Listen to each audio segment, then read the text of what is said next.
Before there was a Brexit and before there was a President Trump, there was a Rob Ford, a man who rode a populist wave straight into the mayor's office in Toronto, winning by a landslide. He was a man beholden to a heartfelt mantra, respect for taxpayers. And he despised the City Hall gravy train. From day one of taking office, Rob worked tirelessly to derail that odious tax and spend leftist locomotive. Sadly, Rob Ford passed away in 2016, but to paraphrase an old ad tagline from a certain automaker, perhaps there will be a new Ford in Toronto's future. Last week at the annual Ford Fest barbecue, it was standing room only as Doug Ford announced that he will indeed run for mayor next year. While hot dogs and hamburgers sizzled on the grill, a more appropriate foodstuff would have been sardines, so jam-packed was the event. And the natives who comprise Ford Nation were indeed restless and vocal. I'm officially going to announce that I will be running for mayor.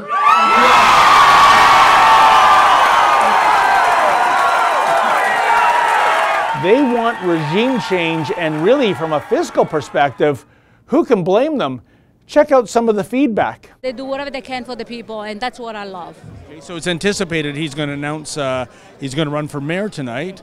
Do you think he has a chance to become the next mayor of Toronto? Sure. Yes, 100%. Yeah. He's got a lot of people that support him, and I'm with him 100%. Did you see the number of people here? I haven't seen this number of people engaged in anything, and it's a bit of a movement that's happening now. I want the Doug Ford to the win mayor, and I want Trudeau must go. That's why I bring this. Listen, if you look around here tonight, you see everything, every type of person here. It's not just white-collared professionals or the lower class. It's the multicultural mosaic, isn't it? You have everybody here. Take a look at them all. They're all here, and they're all here to vote. The Ford family is like a family to me. The province is in trouble. The city of Toronto is in trouble, and there's people that are willing to make a change, and they were here today, and it was so exciting. It was electric. Now, in announcing his bid for mayor, Doug noted that since John Tory has been in charge, taxes have increased, spending has spiked upward, public transit is a mess, and traffic congestion is the worst in North America. And the pain will only potentially get worse as Tory wants to toll existing highways. Doug lamented that in 3 short years, Tory has undone all the hard work carried out by his late brother.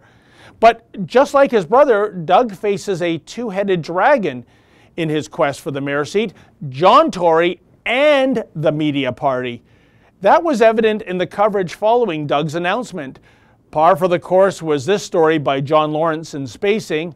With an illustration of the Ford brothers as Tweedledee and Tweedledum, the headline states, "The unnecessary return of Doug Ford." Yeah, unnecessary. Taxes and spending by City Hall are up while the quality of life is down.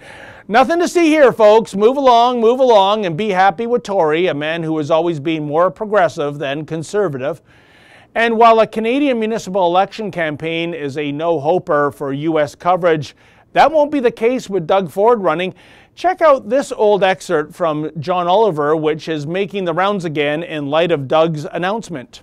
Let's talk about Toronto, because tomorrow morning they will choose a new mayor.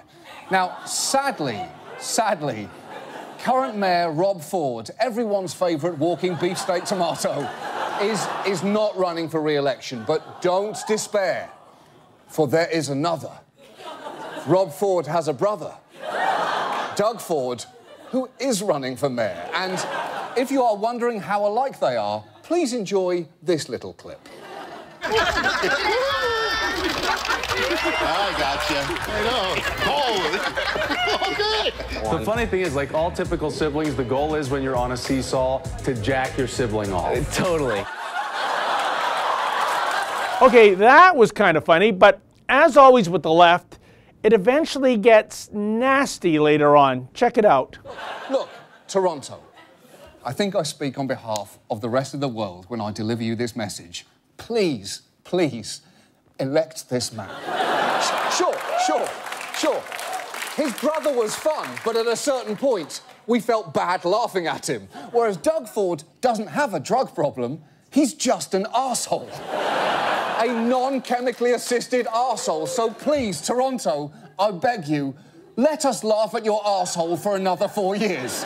You can bet the CN Tower that more mean-spirited personal attacks will await Doug once the mayoralty campaign kicks off in earnest. But that's okay. The media party got it wrong with Brexit, they got it wrong with Trump, and they got it wrong with Doug's brother Rob too.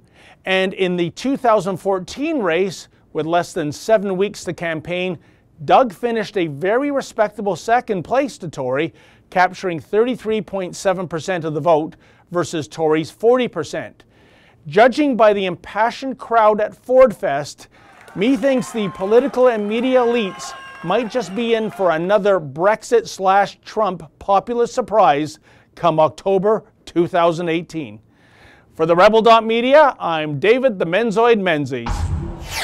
Like what you just saw? Then click subscribe below and never miss another Rebel video.